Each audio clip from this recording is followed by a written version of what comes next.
What it do? It's your boy, Captain Who Cares. We ain't here today, man. We got BabyLungz. I'm taking over to come up this time. Sorry, y'all. But we got your boy, BabyLungz, and the Dank Duchess. Right? So we'll let you explain a little bit about, get everybody your tags and where to find you on, all the platforms on the internet and things like that. Okay, thank you for having me. I can be found absolutely everywhere at the Dank Duchess. I'm about brand loyalty across the board. So www.thedankduchess.com on Facebook, The Dank Duchess on YouTube, The Dank Duchess on Instagram, The Dank Duchess on TikTok, The Dank Duchess on Spotify, The Dank Duchess. That's how it is. All right, well, shit. Man, we've been going over some of your things. So what we want to do is we want to get to know you before we get into not real personal, but into some of your things that all the things that you got going and you accomplished, in the weed world, and so I guess we want to kick it back and I guess we want like a origin story, like a superhero. We want an origin story. Where was you born at? Where you came up from? What life was like. Was it immediately weed, or Well, life was 100% not to that. I am the firstborn, first generation Panamanian American. I'm from Brooklyn, New York. I grew up with some parents who just wanted me to excel. So I went to all the right schools and got into the right programs, the right high school. Went to college, I went to Howard University, HU Bison, And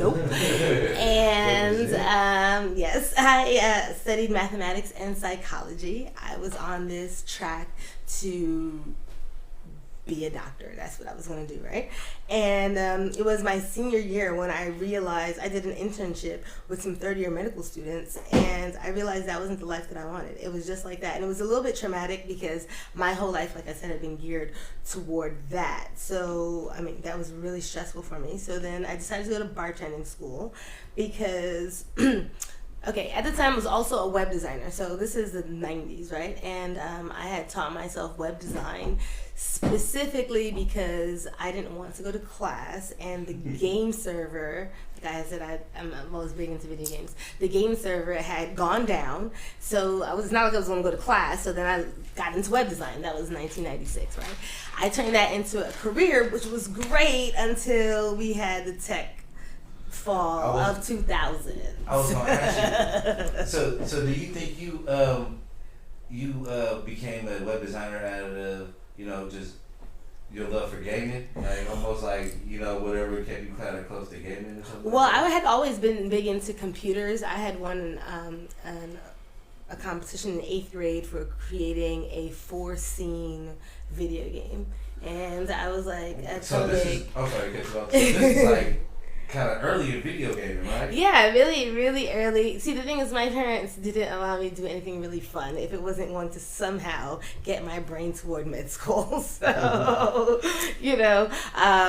but I was 6. I was coding basic. I was really into computers. Like I was really into computers. Right? At the time, and then so web design. My first web design was just absolutely terrible. I remember it had like all these flashing blue lights and everything, but I totally parlayed that into a career, which was great until that tech bust. And during that tech bust time, like I said, I decided to go to bartending school because although I didn't drink, and to this day I still don't drink, no moral issue, I just think alcohol tastes disgusting. Although I didn't drink, I like to party. To this day, I still like to party. And so I figured I could go around the world being a bartender. Even though I would have a mathematics degree and I could do web design and such like that. But right now, everybody that had anything in their name, they were being a cab driver. Nothing against cab drivers. My daddy was a cab driver, but basically all the tech jobs had just disappeared, right? And the last day of bartending school, I met this guy who was really smart and everything, but all he wanted to do was smoke weed. And I was I was 100% anti-weed. 100. Never tried it, had nothing. I was anti-weed. Nancy Reagan had told me say no drugs. And I mean, when I tell people this part of the story, they're just like, I'm just like, for real. I grew up really, really funny looking, like really just odd. I had to like grow into myself kind of way, but I was always smart. So my whole self-esteem was built into like being smart, just being smart. I gotta be first. My birthday is January 1st. If you're into numerology, my number is 1. Yes, number 1. I'm all about being first, right? So this concept of doing something that might screw my brain up just seemed like really dumb, and it caused a lot of rift between me and this guy who ended up becoming yeah I'm telling you, we ended up married and all that, but at this time, you know, it was like 2.5 years. I'm just like, you're so smart, why are you doing something so dumb? And then one day, I tell you, the glass just like came out of nowhere. It was like the glass, I know y'all have seen some glass that's just like somehow just makes weed even look better. Oh yeah. And I hadn't, like, so I saw this glass. It was a simple teardrop piece of glass, and it was so just beautiful. It was so beautiful that I felt like whatever was associated with this thing could not be bad. And I tried cannabis right then, and immediately did calculus right after. Wait. I got some questions. So the first time you tried cannabis, I was 20. No, it was glass. I was 23. So you pipe it. It was a pipe. Yeah, okay, a big fat. It's always the introduction, right? Because I know even myself, my first time, maybe like I didn't get high to like the second or third time I smoked weed. I'm glad you went that second. You went that. Oh yeah, I wouldn't give it up. So yeah, so it was straight up the pipe, and then you went and did math? Immediately did some calc. I told you, my whole esteem was built into like my brain, and so I had made this choice that could possibly ruin everything that I built my feeling of self-worth on.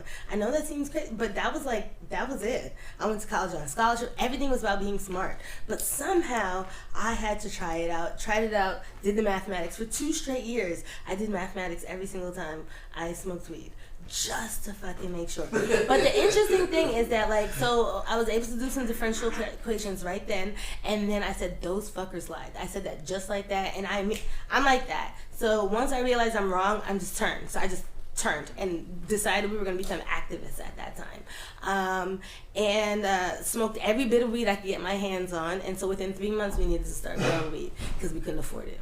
My desire for weed was just too much, and so we got a couple of High Times magazines, and we ordered some seeds on the internet. No, this is in Florida, which is way even worse. That was in 2003, right? Yeah, this is 2003, 2004. I'm like, we're ordering. I remember like some of Mr. Octopus or something. We like definitely are ordering on the internet. Some seeds didn't come. Most so seeds did come. It's worse growing weed in Florida.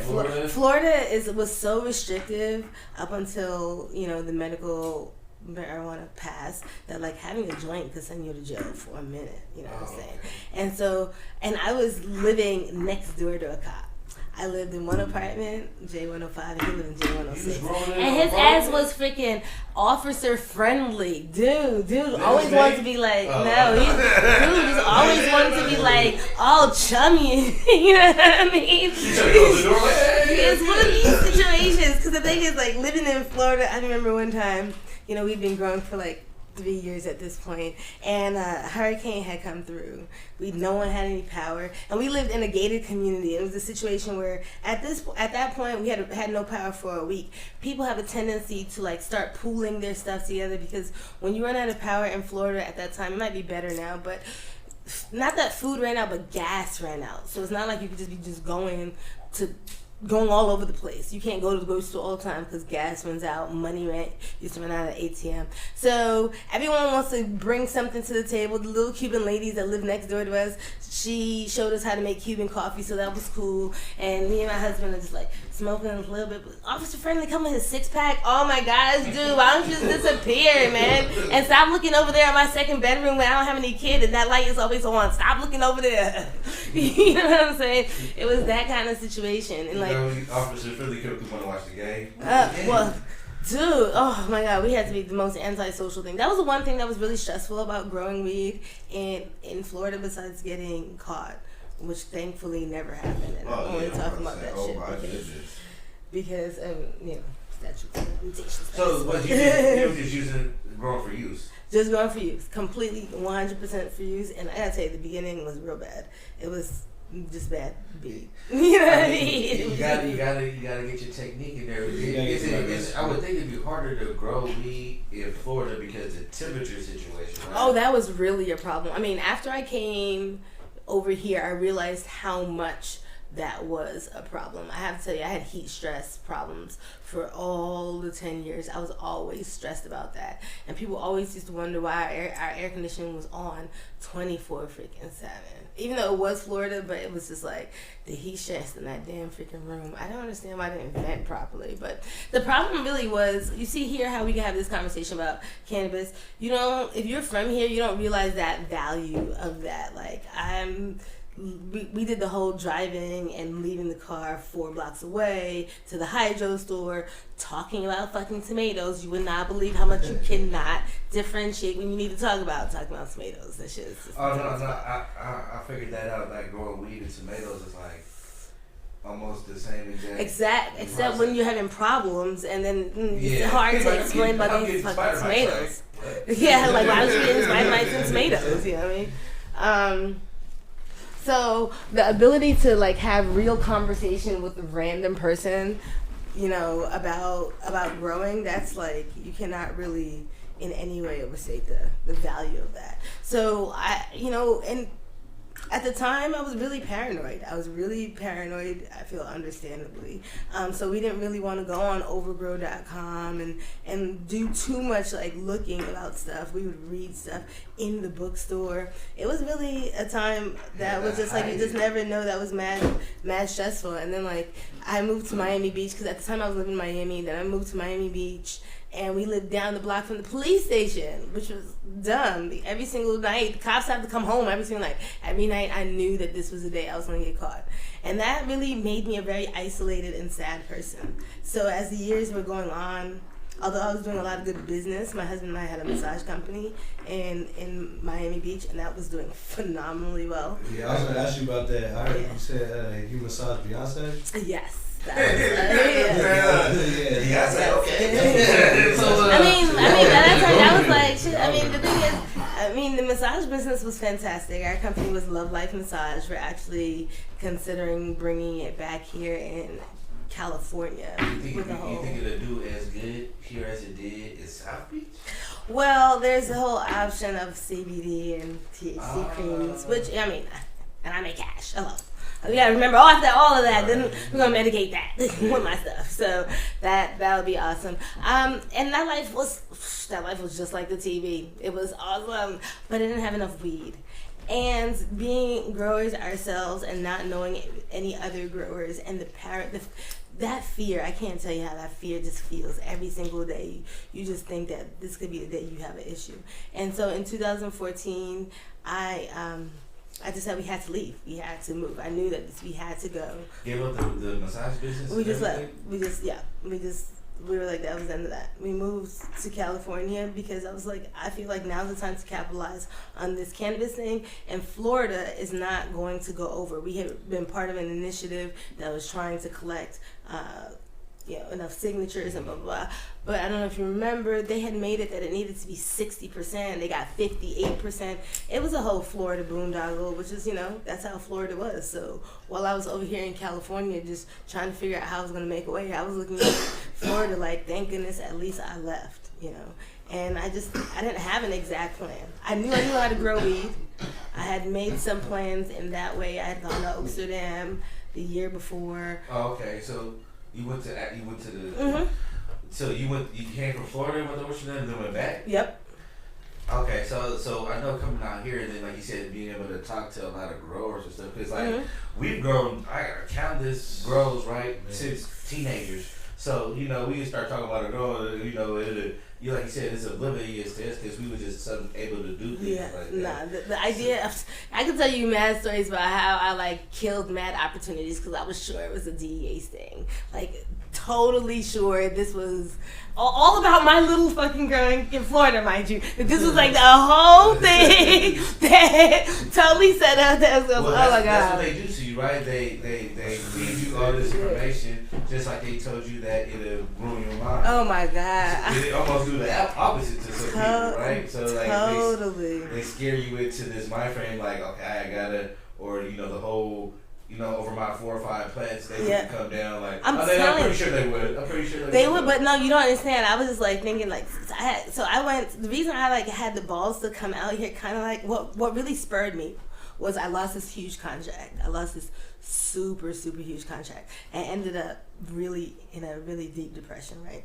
And then that was in the end of 2012.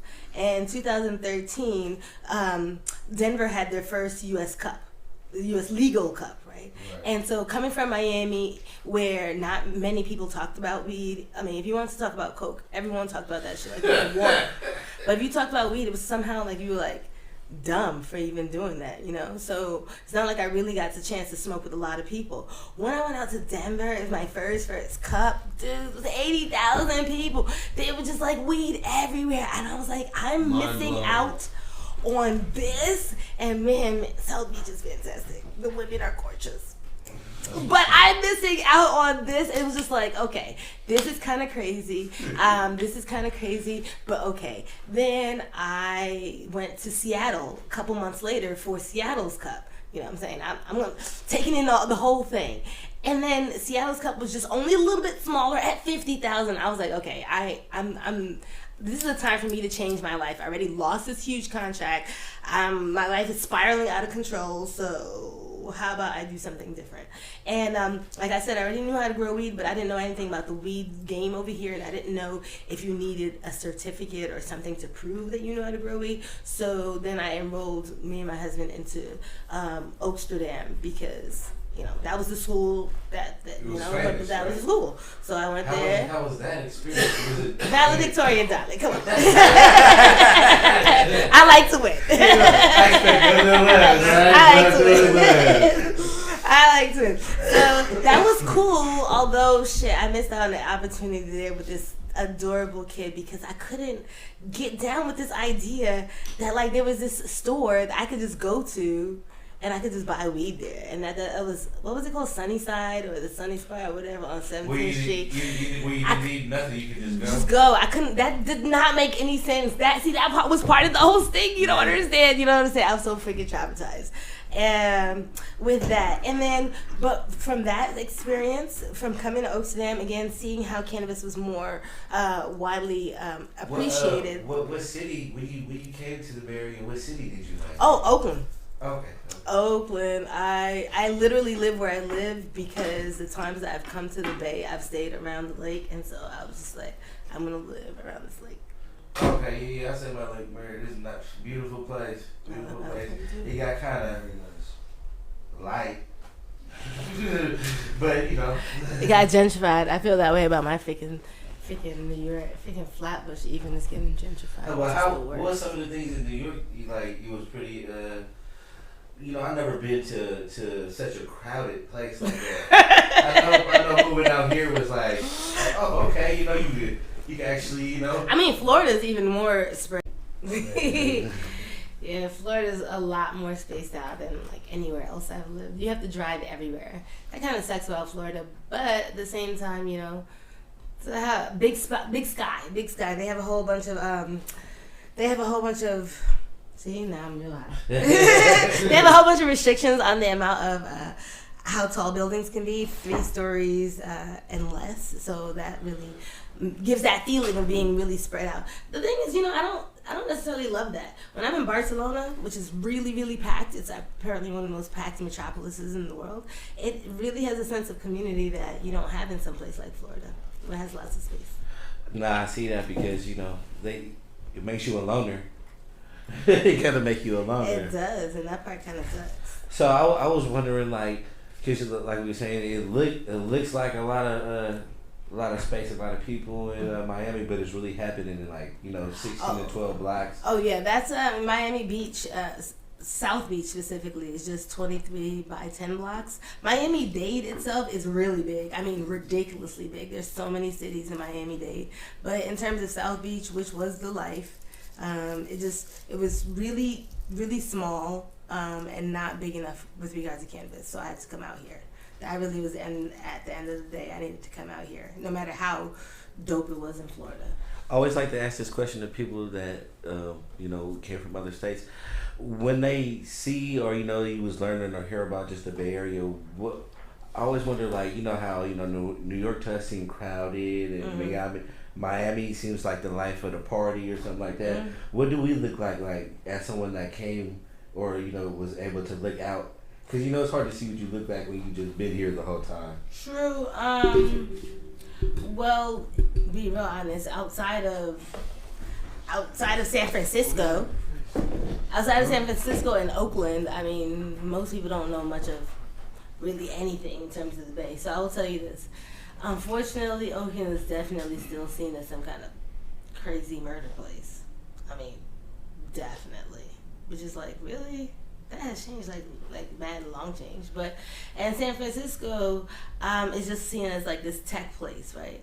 And like the whole place is just one huge tech place. And I got out here, and one of the things that I like the most about like Oakland in specifically being someone from Brooklyn, is Oakland doesn't give two fucks, and I like that. That one particular kind of attitude is very brash, and I can see how it could bother a lot of people, but being from Brooklyn, I like that. Yeah, real definitely. So all right, you came out to a couple cups, right? Mm-hmm. You and the husband decide we going full weed. Mm-hmm. You land in Oakland. Mm-hmm.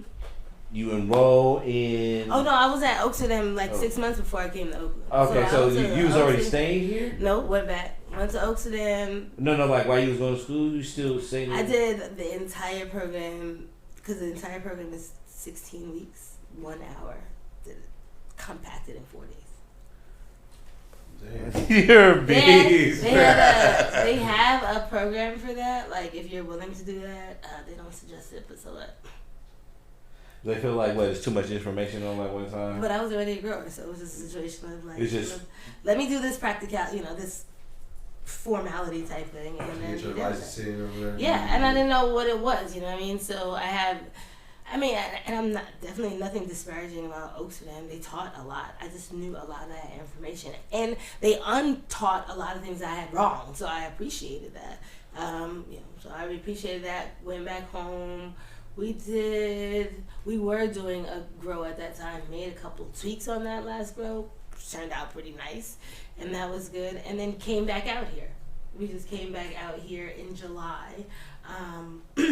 That we came one time before to find an apartment, get a medical marijuana card, get a license and everything. And that's when I happened to meet Frenchie Cannoli, which totally marked the trajectory that I went on with my career. And so you give us a little insight on that story. Oh, sure. I mean, so like I said, I came out here to get the license and get all the parts that would make it possible for us to make a start here in California. And then we went to the 2014 High Times Cup for San Francisco, which was actually in Santa Rosa. And, was dabbing like crazy because thankfully dabs were not giving people black lung at that time. I was dabbing all over the place. I mean, dabs. And then the concept of going and people just giving you dabs. As long as you stand online, people just give you dabs. This is crazy. I didn't have any CBD, so I gotta tell you, I was really flying high. And I saw a booth that was, I don't know if you've ever seen one, if you've ever seen Aficionado's booth, but I saw this booth that was like black leather. It just looked like it was on a different level than all the other booths, which seemed pretty pedantic by comparison. And I muscled my way to the front, figuring there had to be some really crazy dabs because the line here is out of control. And unfortunately, it was just nothing but this fat pieces of chocolate. That was kind of whack because I don't even like chocolate. Chocolate is yucky. See, don't like alcohol, don't like chocolate. And you thought you was at a chocolate booth? You like, you're here for the edibles? I was super irritated about that. So I turned around and I bitching to my husband, not even any dabs over there. And then this man goes, "This is not chocolate, this is hashish." I was like, "Well, can you dab it?" See, I was real high, so I'm kind of sassy. "Well, can you dab it?" But of course, so I dabbed it. It was good, and I went and took a picture with the guy. It's a little odd-looking guy, and I went about my business. And we moved out to Oakland. A week and a half later, drove our cats, 5 cats, across the country. How was you got 5 cats? 5 cats across the country. Gotta tell you, that wasn't so great. They didn't like that. They did not like that. And Everybody I did it mad safe? fast. 4.5 days, and they were still bitching. Yeah, everybody made it fucking safe. Everybody made it safe. So, you know, I came back here and I like tried to find a job. You know, I tried to find a job, but my resume was just like, yeah, I'm the owner of Love Life Massage, and this is what I did, and blah, blah. Nobody was trying to give me a job. And I was trying to just get a job as a bud tender.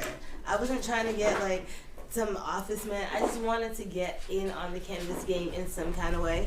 And I just couldn't find a job. And then I saw HempCon. HempCon came around the next month, and I was like, well, let me go to another conference. I mean, shit has been going great from going to conferences. So I went to another conference, saw Frenchie again, and asked him for some coffee. A couple days later, went to have coffee with him, had just some talking about our past, which we both were web designers in the 90s and did various types of design. To HempCon, after I couldn't get a job, I was really frustrated, and I felt like conferences had always been very good for me. I saw Frenchie, I invited him to coffee, and we met right here around the lake, and we talked about our past life, and we both had been web designers in the 90s, and he had gone on to do purse design in Japan, and I was doing landscape architecture and, you know, schooling in Miami. And so we had a good vibe, and we had a smoke, and you know, the vibe was great. A couple days later, he invited me to go up north to Area 101, and when I got there, he asked me if I would write for Weed World magazine about hash. And I was just like, oh yes, I definitely want to do that. No, full well, I didn't know crap about hash. Oh, so this is before the first even hash making ever. I don't know anything about hash. I thought that was chocolate. Look, I don't know a damn freaking thing. I literally don't know anything, right? So I say yes, I'm all enthusiastic. By the time I got back from being up north, I was like an anxious mess. I called my therapist in Miami. I was like, oh my God, I just said that I was going to do this for this magazine. I don't know anything about hash. And he was like, okay, well, tell me about some coffee. And then I'm really into coffee. And I started talking to him about this coffee that I was drinking. He said, okay, do that about hash. I was like, I don't know anything about hash. He said, smoke some more hash. Oh, my therapist told me I should smoke some more hash. I like this kind of idea. Wow. And then a couple days later, this Frenchie guy tells me, well, if you're going to write about hash, you need to learn how to make hash, because that's the only way you'll have any kind of authenticity. And I was like, fuck, I do not want to do that. But I do want to write for this magazine, so we're going to make that happen. So on September 10th of 2014, I went to learn how to make hash. And I got to tell you, that first time, bam, I was like, ooh, I'm a hash maker. And then, so it took 7 days for them to... I'm sorry, I'm so sorry. I got to know a couple things. Sure. What was your first process? What kind of hash did you make first? Well, you know, like I said before, I made CO2. We made bubble. Okay. So...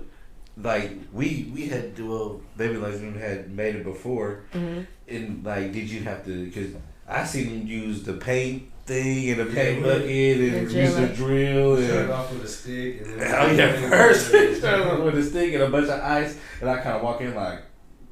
I mean, that's really the highest quality of hash making. So that's the first way you should make it, because you know. That's not necessarily the first way. I mean, like, I couldn't do it because I had bursitis in my shoulder, and I mean, Frenchie makes hash with the machine, so that's why I learned. Well, it's like the little washing machine. Mm-hmm. Got you. Literally washing hash. You know, even though it has accelerated now, you can get a stainless steel unit. Frenchie has one. It's 20,000 plus. It's beautiful. It's still literally washing material. So first started off with the small washer, and you know, but hash making is pretty simple and straightforward. It really comes down to the little 2% differences between mediocre and really doing the great job. So cold environment, good material, right amount of ice, right amount of water, right amount of time, good washing down, good bags, and good dry. That's all hash making is. It's not really crazy, at the end of the day, it comes down to the grower. If the grower is phenomenal and the hash maker is halfway decent, the hash should be pretty awesome. You also said it's kind of better like when it's fresh, like fresh off the plant, like. Oh, I mean, well, it's not that it's better. It depends on what you're going for. Okay, so, you know, really, there's always a question I get in my DMs the most. It has to be cured versus fresh frozen. Cured versus fresh frozen. Everyone wants to know which is better. It's obsession with is better. It's just different. It's like Welch's grape juice, which I like, wine, which I hate. You know what I mean? I really hate wine. Wine is like so bad. Welch's grape juice is so good.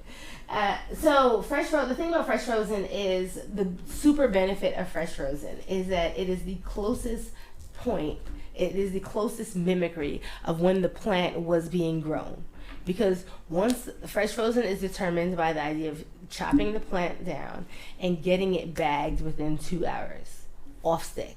None of that on stick nonsense. Right. The off stick, you know, bucket down.